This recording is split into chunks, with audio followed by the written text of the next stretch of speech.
Shalom Bapak Ibu, saudara kasih dalam Tuhan. Haleluya, kita bersyukur Tuhan memelihara kita senantiasa. Dan kita sudah memasuki hari Kamis 23 Oktober 2025. Hanya tinggal beberapa hari saja kita akan mengakhiri bulan Oktober. Luar biasa tentunya pemeliharaan dan kasih Tuhan bagi kita semua. Dan hari ini kita masih terus belajar mengenai kemenangan sejati yang Tuhan berikan bagi kita sebagai umat pemenang di dalam Kristus. Kita sudah belajar kemarin mengenai upah dari atau bagi orang-orang yang sudah menang, yaitu kita bisa menikmati pohon kehidupan di Firdaus.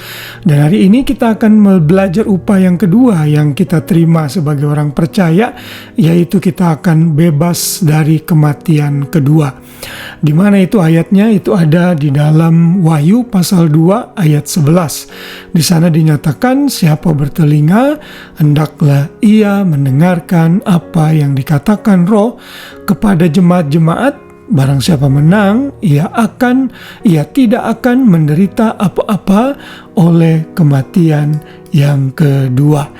Saudara, ayat ini ada dan diberikan kepada jemaat di Smyrna. Ini adalah jemaat yang mengalami penganiayaan sehingga mereka bisa tetap bertahan. Karena itu Tuhan Yesus sangat memuji gereja ini.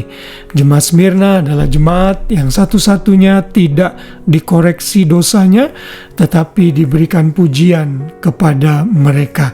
Dan di dalam ayat ini Tuhan Yesus mengatakan bahwa orang-orang yang menang, jemaat Smyrna yang setia, percaya kepada Tuhan dan setia dalam penderitaan, sekalipun mereka mengalami kesulitan, kemiskinan, akan menerima upah yang besar, yaitu dia tidak akan menderita kematian yang kedua.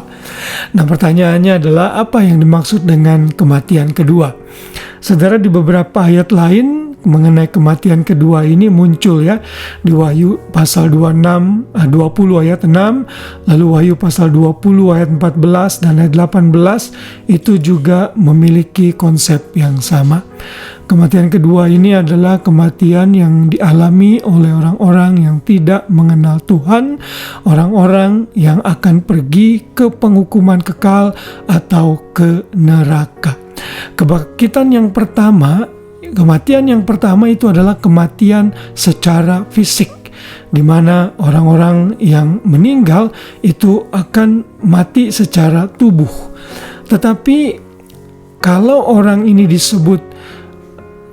belum lahir baru, orang ini belum menerima Yesus sebagai Tuhan dan Juru Selamat, maka orang ini akan dibangkitkan tetapi untuk dihukum selama-lamanya di neraka kekal, di mana di sana akan terdapat ratap tangis, ketak gigi dengan api belerang yang menyala-nyala yang tidak pernah berhenti.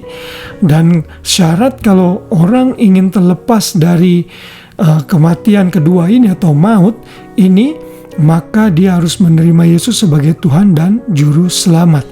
Jadi kematian kedua ini adalah istilah untuk kematian kekal. Jadi orang tidak percaya itu akan dibangkitkan, menerima tubuh, tapi tubuhnya ini masuk ke neraka untuk dihukum selama-lamanya. Dan ini Alkitab memberi istilah dengan kematian yang kedua. Dan ini adalah satu keadaan yang sangat mengerikan sekali. Karena itulah saudara yang belum terima Yesus harus benar-benar sungguh-sungguh menerima Yesus sebagai Tuhan dan Juru Selamat. Jangan tunda-tunda lagi, karena saudara diperhitungkan bukan sebagai orang yang menang bila saudara belum menerima Yesus sebagai Tuhan dan Juru Selamat. Bahkan saudara diperhitungkan sebagai orang yang kalah, orang yang siap menerima kematian yang kedua. Saya tidak mau saudara menerima itu, karena itulah hari ini karena providensi Tuhan saudara mendengar renungan ini, terima Yesus sebagai Tuhan dan Juru Selamat. Tetapi bagi saudara yang sudah sungguh-sungguh terima Yesus, saudara adalah para pemenang-pemenang di dalam Tuhan. Dan para pemenang tidak akan mengalami kematian kedua. Kita tidak akan mengalami maut atau kematian atau keterpisahan dengan Allah, tetapi kita akan bersama-sama dalam hadirat Tuhan di surga kekal, menikmati segala yang indah di sana. Puji Tuhan, kiranya firman Tuhan ini mengingatkan kita, sekaligus juga untuk terus mengingatkan kita agar kita menjadi orang-orang yang setia, orang-orang yang tidak menyangkal Kristus, orang-orang yang hidup dalam pengharapan. Karena kita tahu di dalam Tuhan masa depan kita gilang gemilang. Saudara, kalau saudara nanti membaca dalam Wahyu 20 ayat 14, di situ diberikan juga deskripsi mengenai lautan api yang menyala-nyala. Ini kematian yang kedua yang diberikan sebenarnya untuk iblis, tetapi kalau orang menolak Yesus, dia akan masuk ke tempat ini. Di sini akan terdapat orang-orang penakut, orang-orang yang tidak mau ambil keputusan terima Yesus, orang-orang keji, orang-orang pembunuh, pendusta, dan sebagainya. Dan mereka akan ada dalam lautan api yang menyala-nyala, dan itulah kematian yang kedua. Jangan sampai itu terjadi pada saudara, karena itu terima Yesus secepatnya. Selamat malam, selamat beristirahat. Biar Tuhan Yesus memberkati kita semua, biar firman ini menghiburkan dan memberikan pengharapan kepada kita sebagai orang-orang yang pemenang, bahwa kita akan terhindar dari kematian yang kedua. Haleluya, shalom.